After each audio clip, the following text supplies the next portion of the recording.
Thank you, Dr. Coleman, and thank you, Ruben, for this invitation. Thank you, Antonio. So I will speak about maintenance during a very long period of time, indefinite following a stem cell transplantation. So when we are treating a patient right now, frontline treatment in symptomatic young patients, the goal is to reach the best response, obviously, and to sustain the response. This is something that we are usually doing, in fact, for young patients eligible for stem cell transplantation. We are using a triplet induction regimen, then stem cell transplantation. Very often we are adding a short-term consolidation, and in many patients we are proposing a maintenance, and we do have some data with either Lenalidomide or Bortezomib. So if we want to reach sustained responses following stem cell transplantation, I think that we need a maintenance strategy systematically if possible. So this is the definition of maintenance, and there is a consensus on this definition. Maintenance treatment is applied during a long period of time with the goal of preventing tumor progression.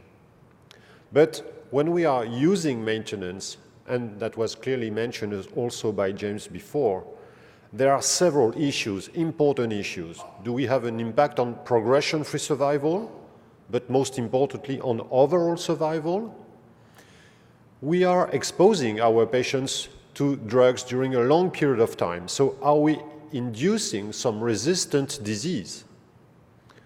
What about quality of life? What about toxicity? We always have to balance safety and efficacy, obviously. And if possible, we have to use drugs that are cost-effective. So we do have a number of trials with thalidomide. Thalidomide was the first agent tested following stem cell transplantation, and we do have 6 randomized trials with a very high number of patients. In all of them, the response rate is increased when we are using thalidomide versus no treatment. The progression-free survival is always increased across trials, and in only 2 out of 6, there is an overall survival benefit. A meta-analysis, in fact 2 meta-analyses of thalidomide maintenance were proposed, and you can see on this one that there is an overall survival benefit with a p-value of less 0.01 and a hazard ratio of 0.84 with thalidomide maintenance. Interestingly, the UK group showed the impact of maintenance in high-risk cytogenetics. Thalidomide was proposed, and you can see that the progression-free survival when cytogenetics was either 414 or 17p, no difference in terms of PFS, but the overall survival of patients with high risk was inferior with thalidomide, suggesting that at the time of progression, the disease was more aggressive and it was not possible to salvage the patients. Of course, the toxicity with thal maintenance is quite important, with peripheral neuropathy mostly, the first cause of discontinuation, and in the last randomized study published by the Canadian group, and James Stewart was the first author, there was also a negative impact on the quality of life. So to summarize thalidomide maintenance, in fact, yes, we are improving PFS. Overall survival is improved in a meta-analysis in 2 trials out of 6 randomized studies. Are we inducing resistance? Yes, probably according to the UK group. The toxicity is quite important. The quality of life is impaired, but this drug is cheap, so it is cost-effective.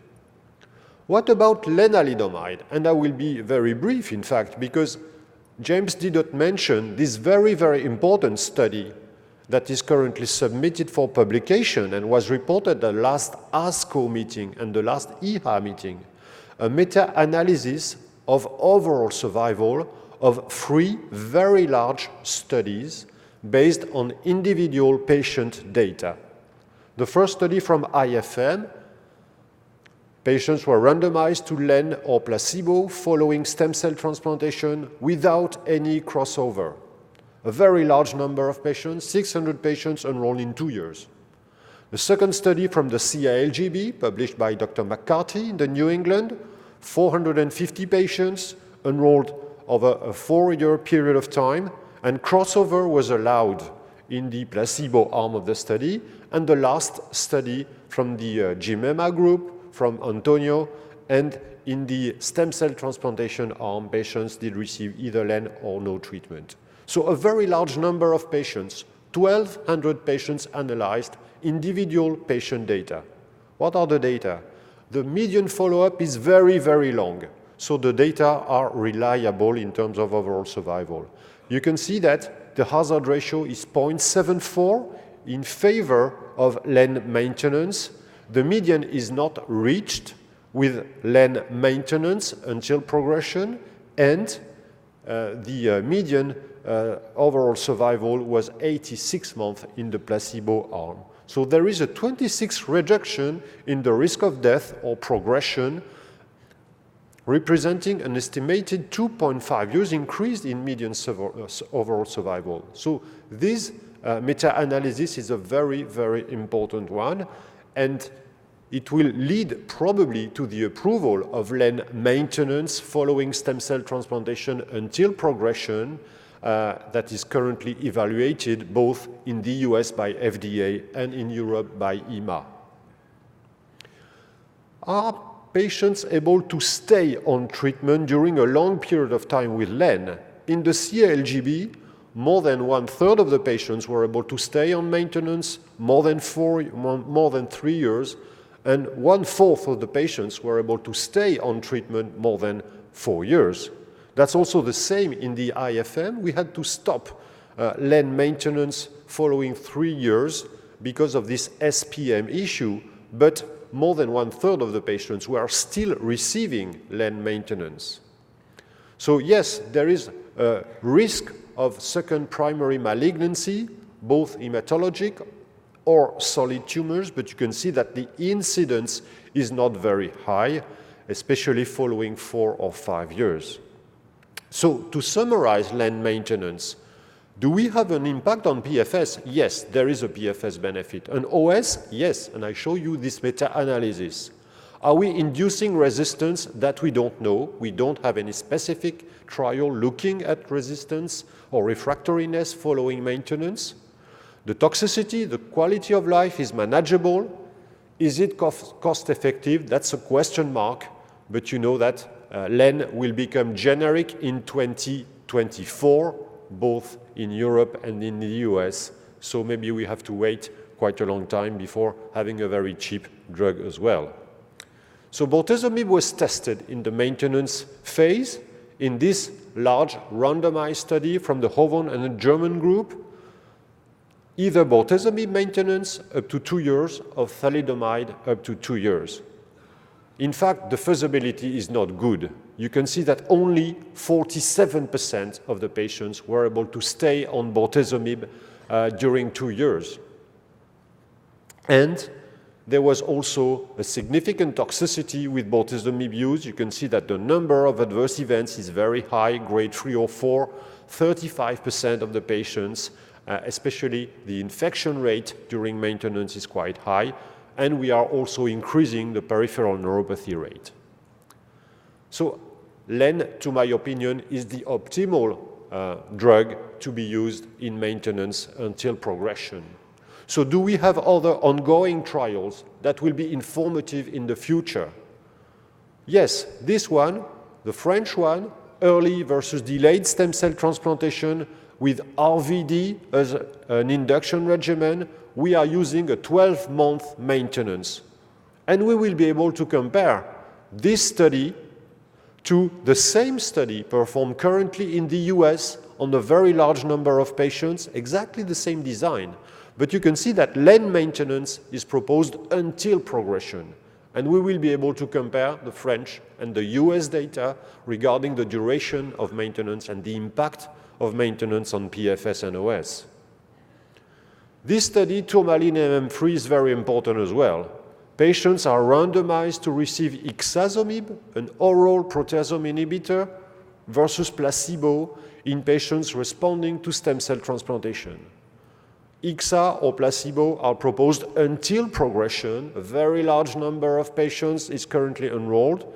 And you can see that that's a very, very simple use, 1 pill per week, every month, and with the administration of the drug orally on day 1, 8, and 15. Very simple maintenance possibility.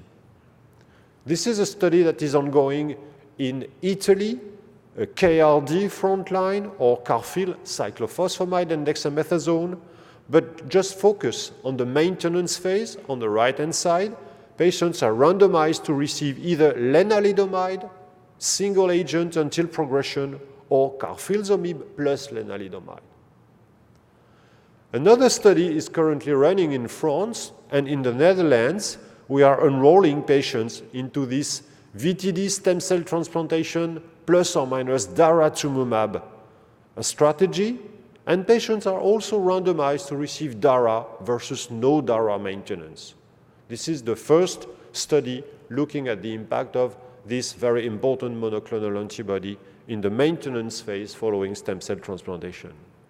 And our colleagues from Germany are looking at the impact of Elotuzumab, and they are testing RVD-ELO frontline following stem cell transplantation, RVD plus or minus ELO during the consolidation phase, but also during the maintenance phase, Lendex or Lendex plus ELO.